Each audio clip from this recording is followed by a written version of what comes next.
Esenler'in parlayan yıldızı Şehit Türkmen Tekin Kız Anadolu İmam Hatip Lisemiz 2016'dan bu yana bünyesinde bulunan lise ve ortaokul ile yüzlerce yıldız yetiştirmiş ve yetiştirmeye devam etmektedir. Okulumuz fen ve sosyal bilimler uygulayan bir proje okuludur. Her yıl ortaokul kısmına sınavla 72 öğrenci almaktadır. Dileyenlerin İngilizce ağırlıklı eğitim aldığı, dileyenlerin hafızlık öğrenimi gördüğü sınıflarımız mevcuttur. Okulumuzda bizlerin istifade edebileceği Z kütüphanemiz, fen laboratuvarımız, müzik sınıfımız ve müzik enstrümanlarımız, yüzme havuzumuz, ahşap atölyemiz ve görsel sanatlar sınıfımız, yemekhanemiz ve konferans salonumuz bulunmaktadır.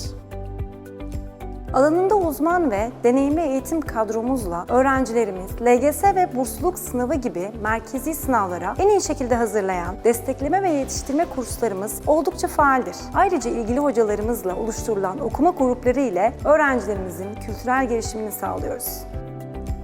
Okulumuz Kur'an-ı Kerim, Arapça, siyer, temel dini bilgiler gibi meslek dersleri öğretmenleri eşliğinde milli ve manevi değerlere sahip nesiller yetiştirebilmesi için elinden gelen gayreti sürdürmektedir.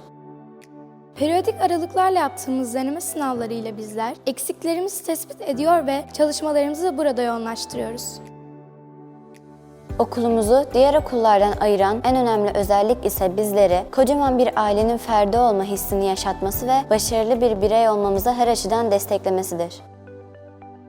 Hoşgörü, sevgi ve saygı gibi insani değerlere sahip, başarılı bireyler yetiştirmeyi amaç edinmiş, bu ailenin bir ferdi de sen olmaya ne dersin? Şehit Türkmen Tekin Kız İmam Hatip Ortaokulu'nda bugünün gençleri, yarının liderleri yetişiyor. Seni de aramıza bekliyoruz.